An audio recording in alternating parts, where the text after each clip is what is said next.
കണ്ണൂരിലേക്കൊന്ന് ചെന്നാൽ വ്യാപകമായ തട്ടിപ്പാണ് കണ്ണൂർ ജില്ലയിലും അനന്തകൃഷ്ണൻ നടത്തിയതെന്ന് ബോധ്യമാകും. ജില്ലയിൽ നിന്ന് മാത്രം 2000-ത്തിലധികം പരാതികളാണ് പോലീസിന് ലഭിച്ചത്. സീഡ് സൊസൈറ്റിയുടെ കണ്ണൂർ ഓഫീസിൽ പോലീസ് പരിശോധന നടത്തി. തട്ടിപ്പ് കേസിൽ കോൺഗ്രസ് നേതാവ് ലാലി വിൻസെന്റിനെയും പ്രതി ചേർത്തിരിക്കുകയാണ് അന്വേഷണ സംഘം. പദ്ധതിയുമായി സഹകരിച്ചിട്ടില്ലെന്നും നടന്നത് തട്ടിപ്പാണെന്ന് കരുതുന്നില്ല എന്നുമാണ് ലാലി വിൻസെന്റ് റിപ്പോർട്ടറിനോട് പ്രതികരിച്ചത്.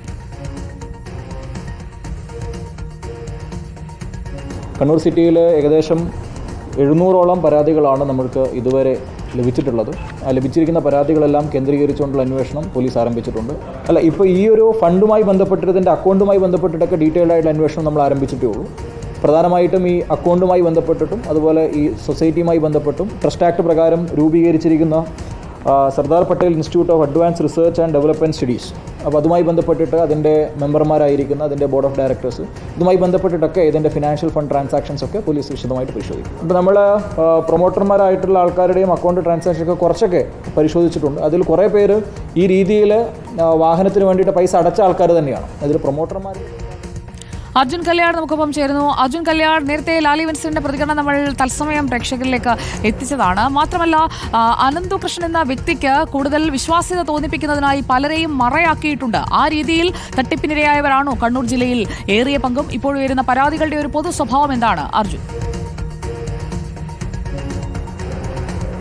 സുജിയ പാർവതി, വെരി ഗുഡ് ഈവനിങ്. നേതാക്കളുടെയൊക്കെ മുഖങ്ങൾ ഉപയോഗിച്ചുകൊണ്ട് നടത്തിയിട്ടുള്ള ഒരു വലിയ തട്ടിപ്പാണ് നടന്നതെന്ന കാര്യത്തിൽ ഒരു തർക്കവുമില്ല. അത് പല സ്ഥലങ്ങളിൽ ചിലയിടത്ത് MLA-മാരാണ്, ചിലയിടത്ത് പഞ്ചായത്ത് പ്രസിഡന്റുമാരാണ്, ചിലയിടത്ത് ബ്ലോക്ക് പഞ്ചായത്തിൻ്റെയും അല്ലെങ്കിൽ ഈ പറയുന്ന ഔദ്യോഗിക ചുമതല വഹിക്കുന്ന ജനപ്രതിനിധികളുടെയും ഒക്കെ മുഖം വെച്ചുകൊണ്ടാണ് ഈ പറയുന്നതിൽ വ്യാപകമായി വിശ്വാസ്യത നേടിയത്.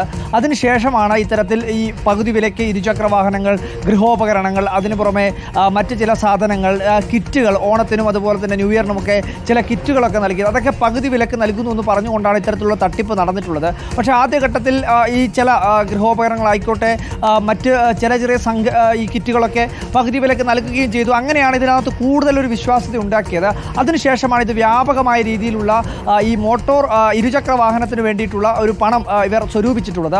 60,000 രൂപയാണ് ഓരോ ആൾക്കാരിൽ നിന്നും സ്വരൂപിച്ചത്. ഏകദേശം കണ്ണൂർ ജില്ലയിൽ മാത്രം എടുത്തു കഴിഞ്ഞാൽ ഇന്ന് പോലീസ്, കണ്ണൂർ ടൗൺ പോലീസ് എടുത്ത കേസിൽ പറയുന്നത് 494 ആളുടെ പരാതിയുടെ ഭാഗമായി ഈ പറയുന്ന സീഡ് സൊസൈറ്റിയുടെ സെക്രട്ടറി ഒരു പരാതിയായിട്ടാണ് ഇപ്പോൾ കണ്ണൂർ ടൗൺ പോലീസ് സ്റ്റേഷൻ നൽകിയിരിക്കുന്നത്. അതിലാണ് 7 പേരെ പ്രതി ചേർത്തത്. അതിൽ ലാലി വിൻസെന്റ് ഉണ്ട്, അനന്തകൃഷ്ണൻ ഉൾപ്പെടെ 7 പേരെയാണ് പ്രതി ചേർത്തിട്ടുള്ളത്. അതിൽ തന്നെ പറയുന്നത് 2,96,00,000 രൂപയോളം തന്നെ ആ 494 പേരിൽ നിന്നും കവർന്നെടുത്തിട്ടുണ്ട് എന്നുള്ളതാണ്. ഇതുപോലെ 2000-ത്തിലധികം പേർ കണ്ണൂർ ജില്ലയുടെ പല മേഖലയിലായി കണ്ണൂർ സിറ്റി പോലീസ് ഡിവിഷന്റെ പരിധിയിൽ മാത്രം 700ഓളം പരാതികൾ ലഭിച്ചു എന്നുള്ളതാണ് കമ്മീഷണർ നിതിൻ രാജ് തന്നെ വ്യക്തമാക്കുന്നത്. അതുപോലെ തന്നെ റൂറൽ ഡിവിഷനിലും ഇത്ര തന്നെ പരാതികളുണ്ട്.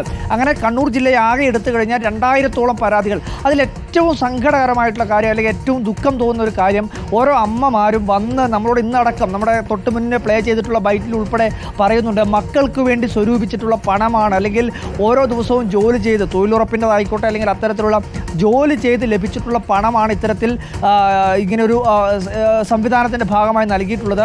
വഞ്ചിക്കപ്പെട്ടു എന്ന് അറിഞ്ഞപ്പോൾ നെഞ്ച് പൊട്ടുകയാണ് എന്ന് ചില അമ്മമാരൊക്കെ വന്ന് പറയുകയാണ്. പലരും അവരൊക്കെ ഓരോ ആവശ്യങ്ങൾക്കായി സ്വരുക്കൂട്ടി വെച്ച പണമാണ് ഇങ്ങനെ തട്ടിയെടുത്തിരിക്കുന്നത്.